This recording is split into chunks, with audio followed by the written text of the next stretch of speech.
Hey guys, and welcome back to the channel. Today we are sharing some tips for coach class on Amtrak.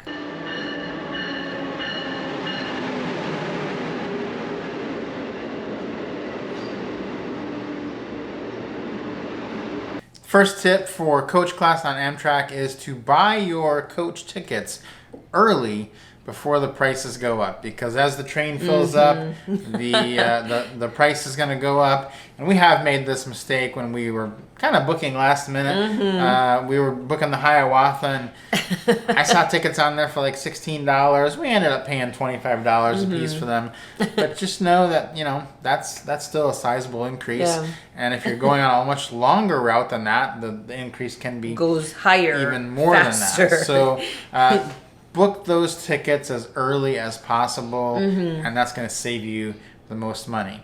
Now, another thing about ticket prices is, depending on how many you're going to do, if you're going to be doing 5, 6, 7, 8 tickets throughout the month, look into the Rail Pass option, because in the Rail Pass you get 10 tickets for $499. And so it averages $50 a ticket. If you throw in a couple of cross-country routes with that, you're probably going to be saving money by getting the Rail Pass. Absolutely. And it even does go on sale sometime. This last year it was actually on sale for $299 for a little while. So that's just something to check into. Maybe can save you a little money if you're riding in coach. Yeah, it's a great deal, and you're able to use it, like you said, on any of them. You can use it on the cross-country routes as well as some of the more regional routes. Yeah. Another question people have about coach is, will the seats be assigned? So what's the deal on that? Right. Yes. So the answer is yes and no. It depends on the train that you're on. Some trains, they will be assigned, and some trains it's just first come, first serve. So they'll either hand out the seat assignments as you get there and you're boarding the train, or they just tell you, you can sit anywhere. Now, if you are traveling by yourself, you don't get the 2 seats to yourself. There will be another single traveler sitting in the seat next to you. So just kind of keep that in mind, that that's not going to be that you don't get both seats just because you're traveling by yourself, because generally they do require those seats at some point. Yeah. Now, one thing to keep in mind with this is that above the seat, if it's a longer train, there will be a little white card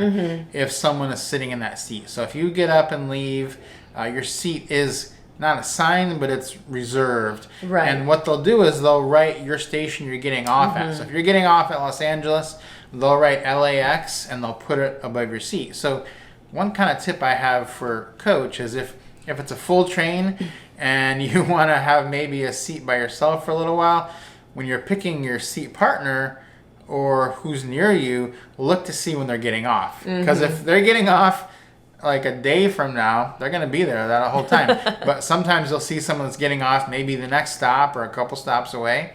Sit with them.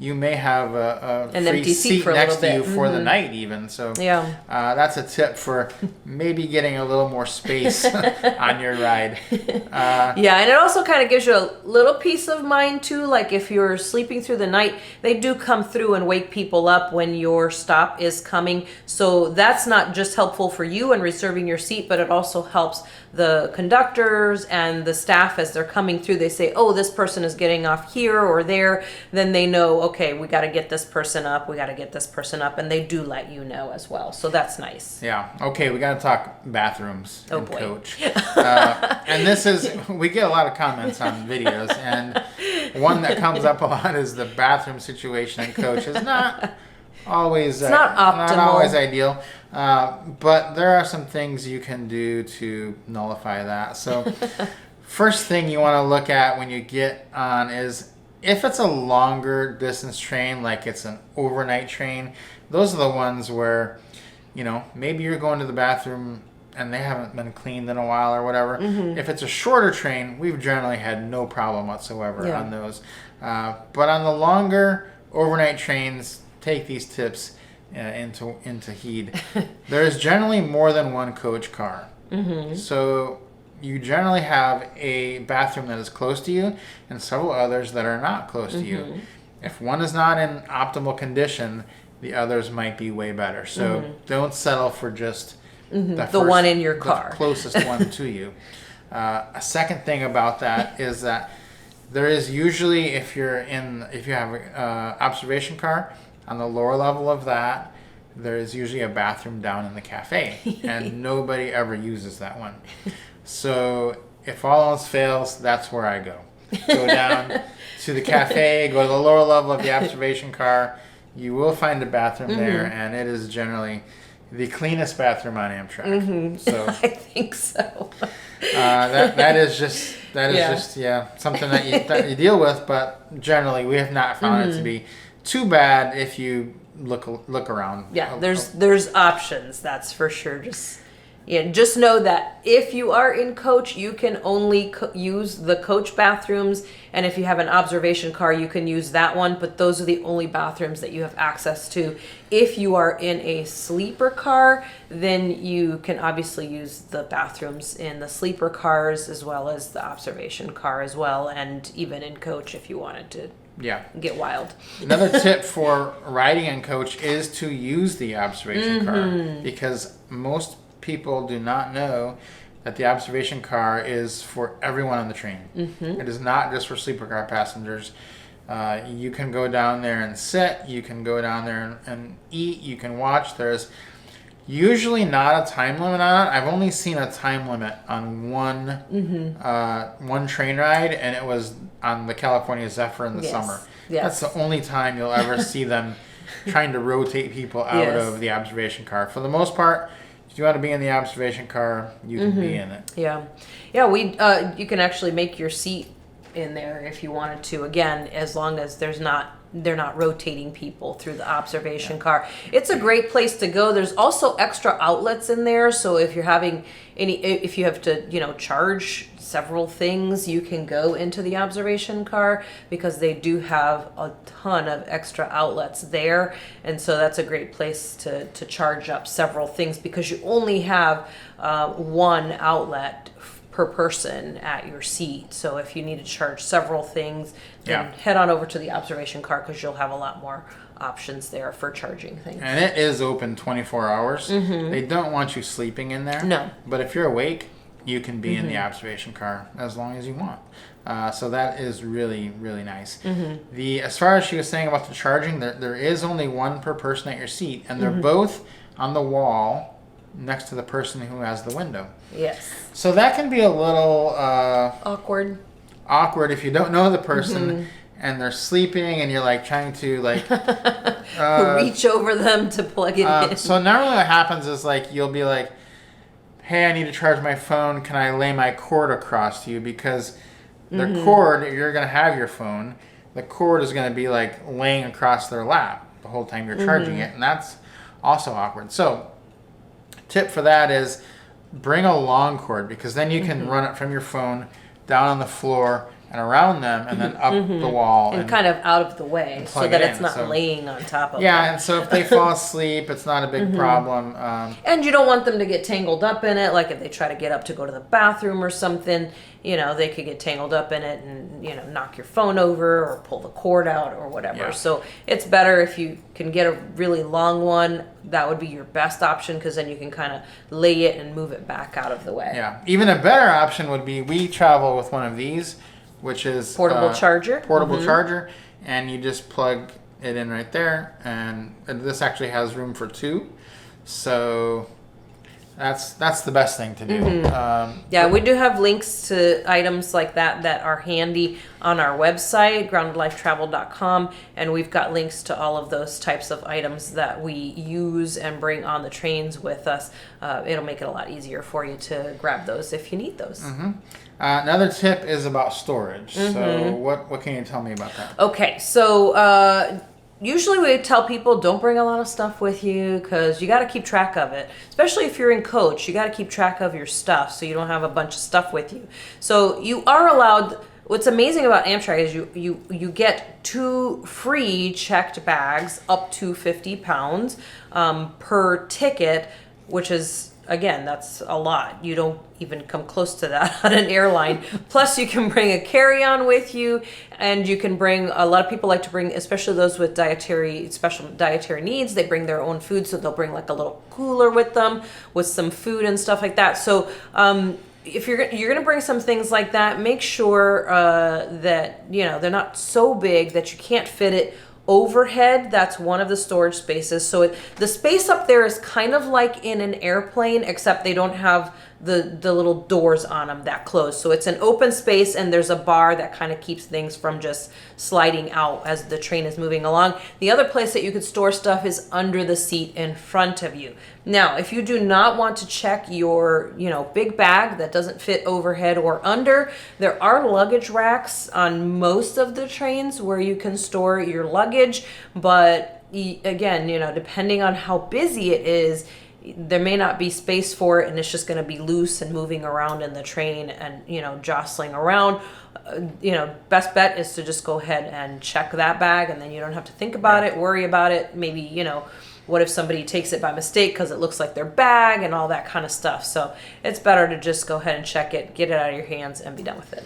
Now, I will say, the seats in coach are so far apart that true. We have one time when we were only going a couple hours, and we were getting on at a station that you couldn't check bags at. So we couldn't check our bag.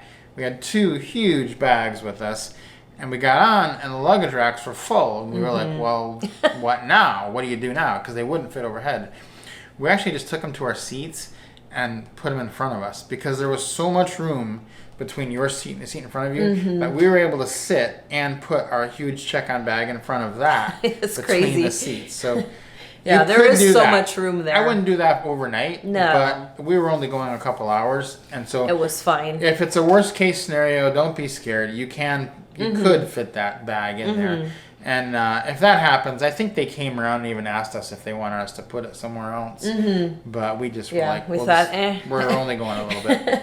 Yeah, we had plenty of space, so it didn't really matter. And it was, like you said, it was a short trip. So with those seats being further apart, it gives you a lot more comfort. And you don't really have to worry about people reclining or people being mad about you reclining, because honestly, for a lot of people, it's hard to reach the seat in front of you. Like, if you're a shorter person and you try to reach out, you may not even be able to touch the seat in front of you. You have to really reach to try to touch that seat. Yeah, it's hard to get that. I can only touch it if they're, you know, reclining. Then I can touch it, but it doesn't impede my area at all. And yeah, you're right. The footrest that's attached to the seat in front of you, there's two footrests. There's one that's attached to your seat if you're in coach. These are coach seats. And you can lift that up kind of recliner style. The bottom flips up like this. And there's also just a footrest to just kind of sit your feet that's in front of you, which is perfect for short people like me, because my feet don't come all the way to the ground. So that little foot bar is nice to just flip over. So you just kind of have to scoot to the front of the seat, move the bar, and then put your feet on it. Yeah, so another tip for coach is to bring your own food, because you will, if you're on a longer route, you'll probably get tired of the cafe food. It's decent food, but it's limited options. It's limited. You're gonna have hamburgers, hot dogs, pizza, macaroni stuff and cheese. If you're on like a 3-night trip, you will, you know, probably get You'll tired be sick of it. So we generally try to bring like a sub, or we bring some bars with us to eat generally at night, and just have some extra snacks. You can bring cans of soda or bottles of water or juice, or maybe little coffees in a can type thing. I've done that. Yeah, so bring all that stuff. We generally have a food bag, just like a little duffel bag that we stick all our food in. We stick it overhead, and we just leave it up there. And if we're needing something to eat, we get that. If we don't want to eat out of that, we go to the cafe. Right. So yeah, it gives you, at least you'll have lots of options. And like I mentioned earlier, if you do have dietary needs, there aren't a ton of options for you on the train, especially in the cafe. So you will definitely need to provide your own food for that journey. Same thing if you are in the sleeper cars. There are some options for you as far as dining are concerned, like for gluten-free and things like that. But there are fairly limited options. Again, you may want to bring some backup options just in case they don't meet your dietary needs. couple questions we also get about the food situation is, are there microwaves? And there are not microwaves for public usage. Correct. So yes. you can't bring a microwave meal or something that you need to warm up. Yes. And Popcorn. And then the other thing, that's right, making popcorn. And then the other thing too is people ask about getting some hot water to either make tea or like to pour over, those ramen noodle type containers. And they're not really something that they offer, but if you are nice to the cafe attendant, there's a pretty good chance that they would be willing to do that for you. And as far as stopping along the route to find somewhere to go, that's going to be pretty limited. You will not have time on the breaks to go. We've been on a lot of Amtrak trains, and probably the only places that you can do it, there's a one stop on the Southwest Chief where they let you off long enough to go into town and do that. Actually, I think there's two stops on the Southwest Chief where they do I know that. Albuquerque. Yeah, yes, and, for sure. And La Junta. And La Junta, yes. is generally pretty long stops. But other than that, don't plan on getting off at a stop and going to a store and getting food. We just haven't seen it where you can have time to do that. And it would be a pretty big risk because they're not going to wait for you. No. if you get off to do that. So we recommend bringing everything you have. There really isn't much you can do. Yeah, it's limited. So bring backup. We always bring backup, even if we are traveling in a sleeper car, we bring backup because you never know if a train is running super late or if there's mechanical issues with the equipment to heat the food and so forth. So just doesn't hurt to have a backup. And then another tip I've got is to check and see if the upgrade to business class is very much money. Because you will get a couple of added benefits with that. One, you'll get more points if you're doing the points, which if you're not doing the points, you should be doing the points. So go sign up for Amtrak Guest Rewards. There's a lot of reasons to do the points, mainly free travel, but there's other reasons too. You'll also get coupons and better customer support if you're able to do that. But you'll get more points. Sometimes the seats are exactly the same as coach. Sometimes they're bigger. It depends on the train. So on the blog, we have a listing of which trains it's worth upgrading to. And you do get free drinks as well with that. So we don't generally upgrade if it's over like $50 more. But if it's going to be a long trip and it's under $50, we generally think about it. So we consider it. That's for sure. Yeah, we consider it. And it just depends on the train because in some of them it's better, some of it's just exactly some the of same. them it just doesn't really matter that much. Yeah. Another thing to make sure to consider is to have a credit or debit card with you on the train because it is currently cashless. Now, if you don't have a debit card or a credit card, you can, at some of the major stations, and we've seen this in like Washington, D.C. and New York, or in Chicago as well, we've seen it, they have these machines that you can get a debit card in, so there's no fee for those. You just put your money in and it basically feeds you a card with the amount of money that you've put into it for you. So you can use that then on the train, and you'll find those machines right near the check-in counters for Amtrak in those stations. Yeah, because if you get on the train without that card, a debit card or a credit card, You're out of luck. You're not going to be able to buy food. Yeah. So you really have should have brought a lot of subs with you at that point. Which is You better gonna hope get for a old. lot of snacks. So yeah, that is actually convenient. That Yeah. up until a few months ago, those didn't exist. So Yeah, and I know they're looking to put those into a lot more stations. They were starting to test them in those bigger stations, so it will hopefully be in a lot more stations as we continue on throughout the year. well, we hope to see you guys on the rails this year. We have just purchased a bunch of our tickets, and we are going to be riding definitely quite a few trips. So if you see us, stop us, say hello. We would love to meet you and find out where you're going. Thanks for watching. Hope this has been a helpful video, and we will see you on the next one.